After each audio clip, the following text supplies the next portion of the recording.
have a sister who has a husband who is the poster child of weaponized incompetence. They have 4 kids and she's pregnant. My sister works a full-time job, 40+ hours a week, cleans her entire house, cooks, takes care of all her children without him doing anything. It is seriously mind-blowing that she wakes up at like 4 a.m., cooks breakfast, does chores, gets all of her kids ready for school, takes them all to school and daycare, and all he does is stay home and work. And when his kids get home, after my sister picks them up, of course, he will play with them for a little and play video games until he falls asleep. She actually makes more than him. My fiancé and I had to stay with them for 6 weeks while our home was being renovated, and since we both WFH, we helped her, and it is amazing how much happier she is when she has help. I helped with the kids, and my fiancé even drove her to doctor's appointments. Her husband literally only acknowledges he is a parent when his family is around, then he is a God-fearing, hard-working father of 5. He is the one that wanted more kids. She wanted to stop after her last baby, but he needed more boys. I am seriously concerned not only for her, but her kids as well, because now her oldest is seeing what's happening and trying to help, but my sister is prideful and refuses to let her child do anything. Me and this man have never gotten along. He's been acting like this since their 8-year-old was born. I've tried talking to her about leaving, but she doesn't want her kids to grow up in a broken home. And unfortunately, her experience with our parents' divorce was completely different than mine, so she doesn't understand that a divorce would benefit her kids here because she thinks they need their mom and dad together. Cut to this past weekend, her and her husband threw a pre-Thanksgiving potluck where our entire family plus his was there. I stayed with my sister a few days before because I knew he wouldn't help. So we're at dinner all talking, and I mention we are trying for a baby, and my brother-in-law makes an offhanded comment to him about how hard fatherhood is. And I snapped and said, like you would know. He looked taken aback and asked me what I meant, and I unloaded on him, calling him a pathetic excuse for a man who makes my 8 months pregnant sister do everything for their family. I went off for a solid 10 minutes and he sat there shrinking in his seat. I left. Last night my sister called me and thanked me for standing up for her and told me she appreciated me.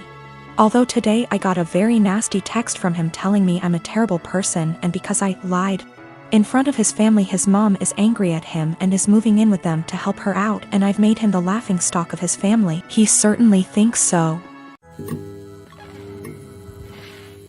My father is a dick.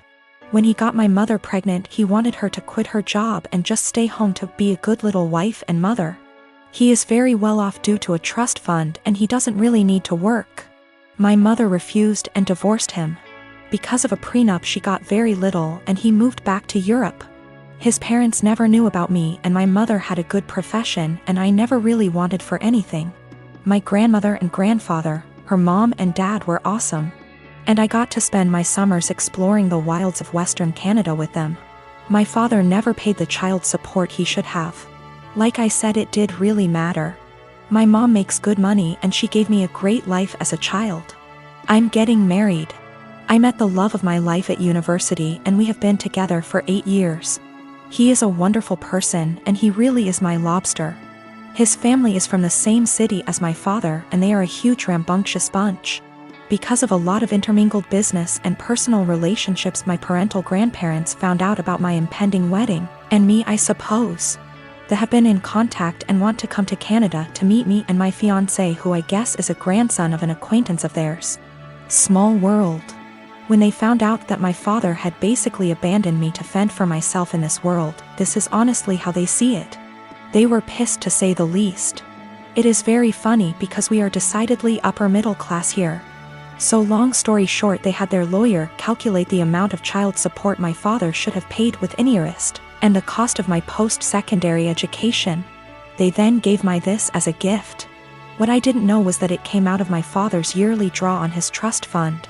He is furious because it is obviously a sizable amount, and it will very much affect his finances for at least the next 2 years. He may need to, get a job. He has been contacting me and telling me that his current wife and children will be negatively affected if I don't give him back this money. I don't really need it, and I guess I am entitled to it, and I am getting a trust fund now as well. But I really want to pay off any debt my mother may have and make sure that when she retires she can do whatever suits her fancy. I'm not giving it back. My half-siblings will not really be affected. They have trust funds set up already and their tuitions and fees and stuff are covered. My grandparents' family sets these up when BA kid is born. One of the reasons my father is upset is because since he didn't bother to tell his parents about me, they did not set this up. They have since taken a good chunk of his trust fund and used it to set mine up. Realistically, the principal being separated 28 years ago would have left him in the exact same position. My mom was working on getting her PhD so she could help kids with a certain condition. That is what he wanted her to walk away from. My grandparents have sent me pictures of my family there. The coolest thing is that my grandfather looks like the granddad from The Parent Trap. My mom never remarried, but she has had a special friend since I was 5. He is amazing and taught me to swear in Colombian Spanish. I had lunch with my mom. Apparently she has no debt. Like at all. I guess she did literally write the book about the treatment for the kids she works with. She does okay for herself. I never really thought about it. We decided that what would be best is to set up a scholarship for people who want to go into her field of study. Since I am now a trustafarian, I can afford to do this. I am however going to book her and her friend a trip for after my wedding. And I am going to go pay off my car. My half-brother has posted about this. He has a slightly different viewpoint than myself. He is not in any way coming after myself or my mother. He is a young man who is disillusioned with his father. My fiancé, James, and I have been together for 3 years, planning a wedding for October 2016. A few months before we met, James bought a brand new home in a newer subdivision. We recently refinanced it and added my name. Before me, James dated a woman, Britt, for about 7 months. She's never been to this current house. From what he's told me, they broke up when he decided they weren't as compatible. The breakup was rough, to the point where he and neighbors called the police when she wouldn't leave his front yard and was screaming at 10 p.m. at night. This is all from what he and his sister have told me. I don't have a reason to not believe them. I've only had a few run-ins with Britt. These have been at restaurants or just coincidences out in public. We never spoke up until now. The problem, Britt has bought a house in the same subdivision that we live in. We even share a cul-de-sac. The only reason we found out about this is from a flyer we got welcoming her to the neighborhood. Our subdivision is very community-oriented. James insists he's never told her where he lives and hasn't spoken to her since the night he called the police. We both brushed it off as a coincidence, but lately it's becoming very weird. Here's why. I work for a company that allows me to work from home 3 out of the 5 days. Our home is a ranch and my office window faces the street. I'm not sure what Britt does for a living, but she does not work during the day. From about noon until 3, she spends her time walking up and down our street. When she passes our house, she doesn't take her eyes off of it. It's almost like she can see me in the office. She'll even stop in front of our house and stretch there for about 5 minutes. Every day anyone is at home.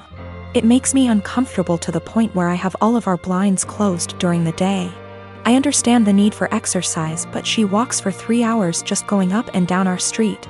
Another issue is when either James or I are outside with the dog, she'll let her dog outside and it will come sprinting to our yard. This causes her to come and get her dog.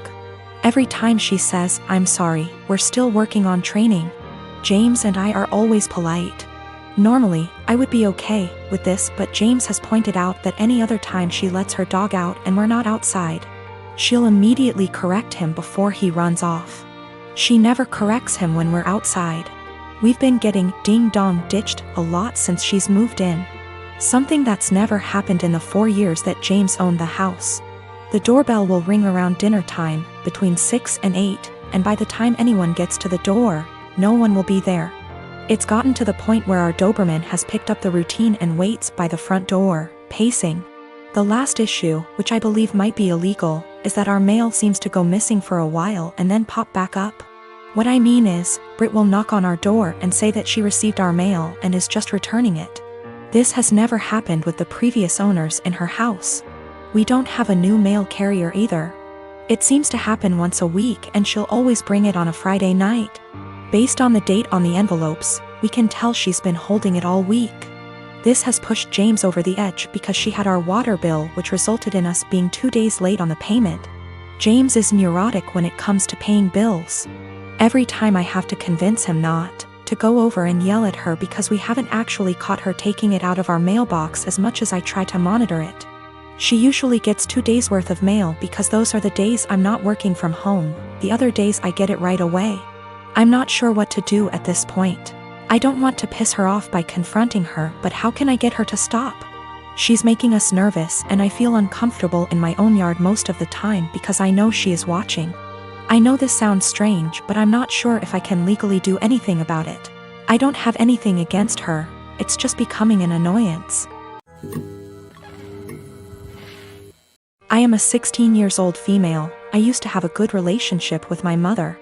That has since crashed and burned since she dated and married my stepdad, Gary, 6 years ago. Gary treats his son Ian, 19 male, like he's the center of the universe and expects my mother to as well, so she does. Anything Ian wants, Ian gets, and that usually comes at the expense of me. Ian wanted my room when they moved it. I was forced to go to another room to make the transition easier for everyone. Ian wanted a car for his 16th birthday? I didn't get braces for another year. Ian wanted to go on an expensive trip for spring break? I had to give up volleyball to make it happen. Ian wanted to have his side of the family over? I was expected to find somewhere else to be, since I wasn't family. My mother just went along with all of this and acted like it shouldn't affect me at all. My dad was overseas for a long time, and we used to FaceTime, and he was so upset by what he was hearing. He's home now and he's offering to have me come live with him. I'm not seeing a reason not to go, and so I told my mom I wanted to go live with my dad. She predictably freaked out and asked why I'd want to do that and said that we had such a good relationship. She didn't understand how this came so out of the blue. I told her that we haven't had a good relationship since she blindly decided to follow Gary's lead and give Ian anything he wanted, and it always came at my expense. My mom tried to argue, so I said I also wanted to leave because she let them kick me out of my own house because I wasn't family. So I was going to go live with someone who was. My mom started crying and said she wouldn't let me go. So I told her that my dad was willing to go to court over it and I was old enough to be able to say where I wanted to be. She's been a crying mess since I told her, and Gary is being a jackass about how awful I'm being. He was. ING at me about how terribly I'm treating them and how I'm not thinking about them at all. I asked why should I. He never thought of me when he was taking things from me to give to his kid. I said let's face facts here, you don't care about me, what you care about is losing the child support you spend on your son. He sort of went slack-jawed and I walked off. My dad said my mom called and threatened to take him to court, so he said he'd see her there. Now she's panicking because she realized he is planning on taking her to court over this. Mom and Gary of course think I'm the asshole for making things hard for everyone. But my dad and grandparents say to leave and never look back.